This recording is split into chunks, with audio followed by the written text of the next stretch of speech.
This is the story of a legend.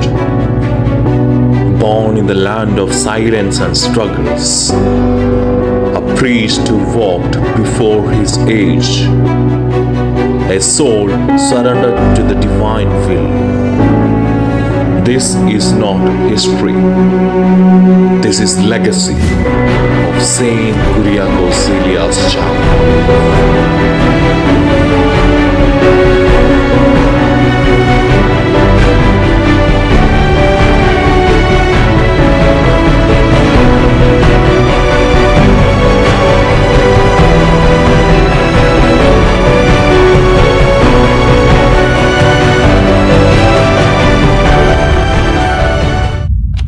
1805 Kerala. In the quiet village of Canonization, a child was born on the 10th of February. The world did not pause. The winds did not change. No one announced his arrival. Yet, in that humble home, destiny quietly took his first breath. The infant was carried to the parish church, Seminary. This was not just a walk, it was a declaration that this child belonged first to God. The sacred silence of the church, holy water touched that child's forehead. With baptism, grace sealed his life before he could even speak.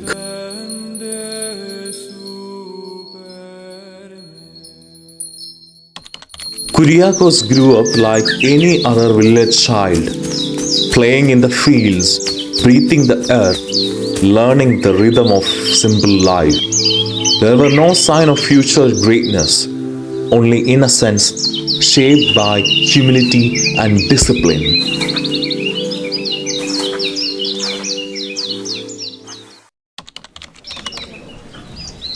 Even as a child, he stood apart. Not louder, not stronger, but more focused, disciplined. Entered his life early, shaping a mind that would later guide many.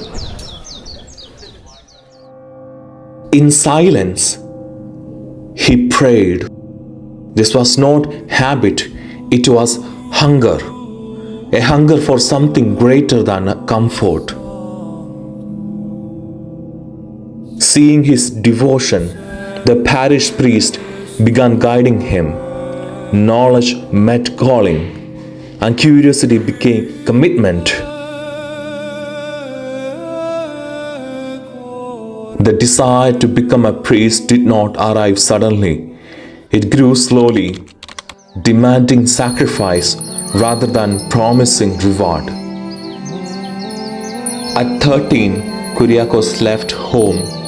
His parents let him go, not because it was easy, but because faith sometimes means releasing what you love. With little more than courage and conviction, he stepped into the unknown. The seminary gates marked a turning point. Discipline replaced freedom. Purpose replaced play. Every day followed a strict rhythm. Prayer, study, silence. It was not easy, but it was necessary.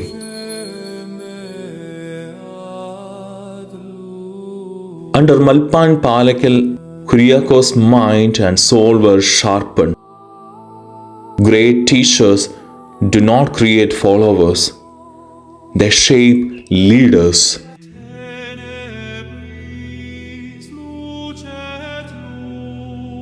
While others slept, he studied. Sleep was sacrificed so knowledge could grow.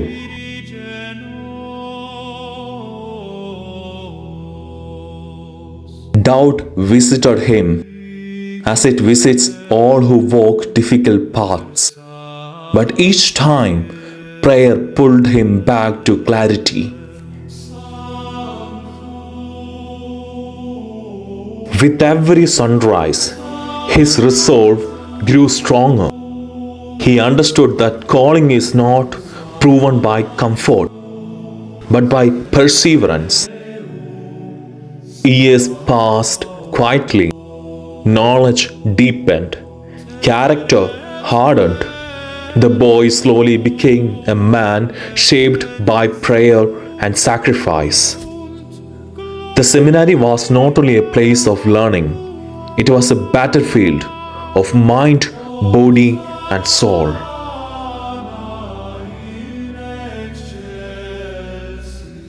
(1829) Kuriakose Elias Chavara was ordained a priest. In that sacred moment, he did not rise above others. He bowed lower in service. Celebrating his first Holy Mass, he stood at the altar not as a master, but as a servant. Every prayer carried the weight of gratitude and surrender. His early ministry brought him close to people. He listened more than he spoke, learning their struggles and carrying their burdens silently. Soon he was called back to the seminary, not to learn, but to teach.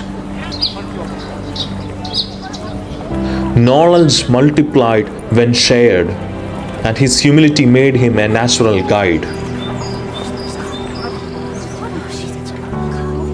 Alongside Malpan Thomas Porukara and Malpan Thomas Palikan and Jacob Kaniandra, a shared vision emerged. They dreamed of a congregation born from Indian soil. At Mannanam, land was chosen, empty, quiet, and full of possibilities. On 11th of May 1831, the foundation stone was laid. Faith finally took physical form. Resources were limited, labor was hard. But vision does not depend on comfort. It survives on conviction.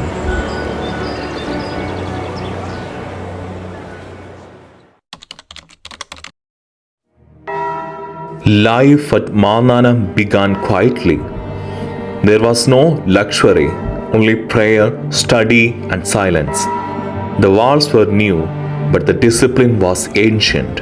A community rooted in faith had finally taken form. Kuriakose guided without dominance.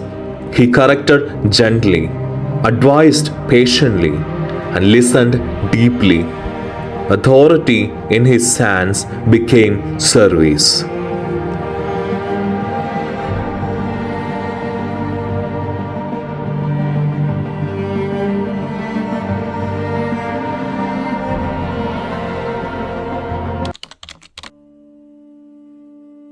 With the death of Malpan Thomas Palekal and Thomas Porukara, two pillars fell.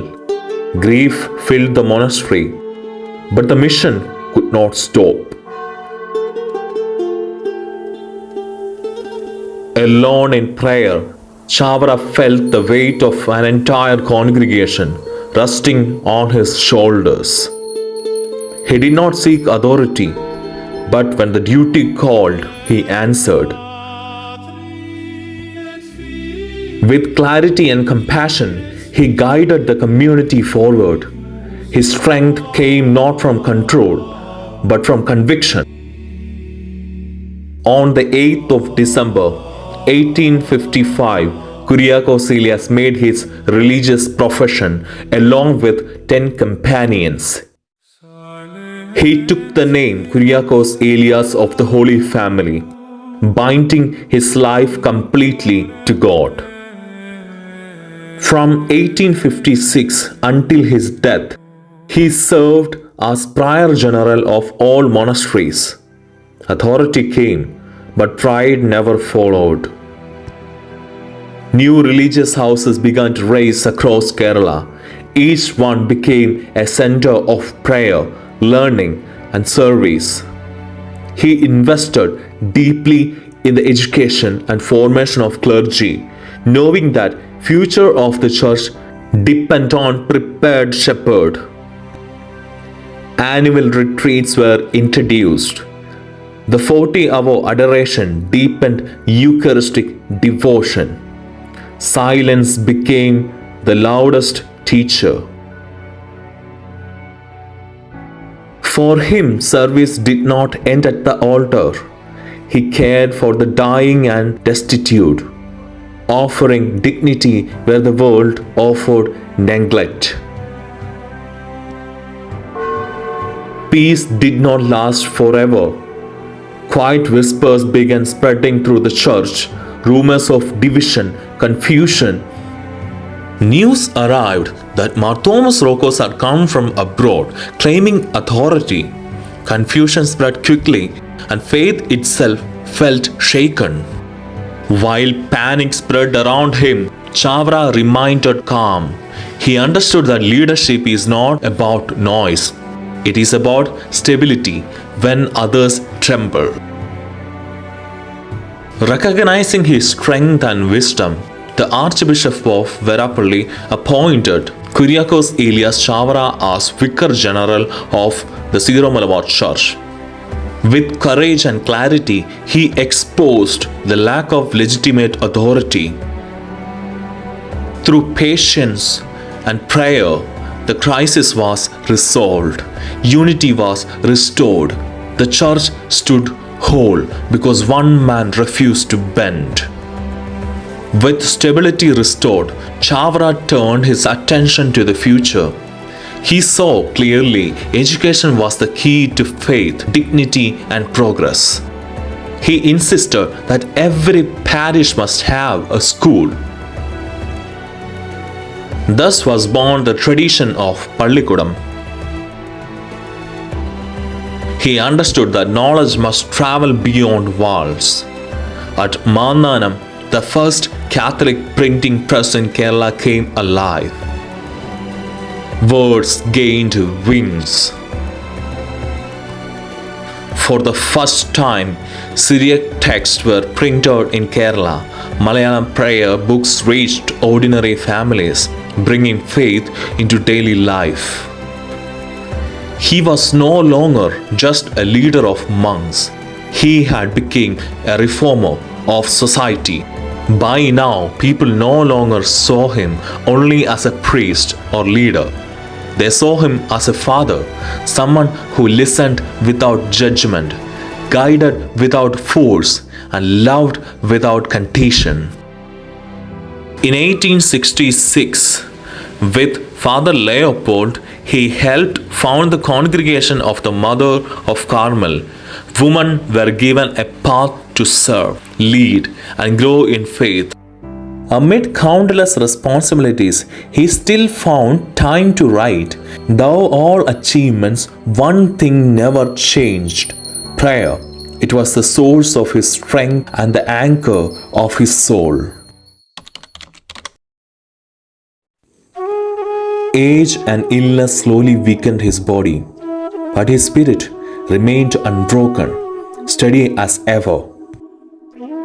In his final days at Kunenmau, he prepared not for death, but for meeting the God he had served all his life.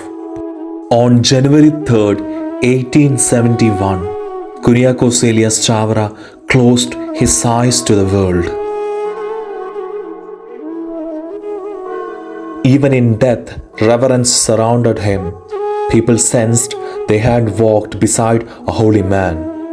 His mortal remains were later transferred to Mananam, the place where his dreams had taken form. On November 23, 2014, Pope Francis officially canonized Kuriakose Elias Chavara as a saint.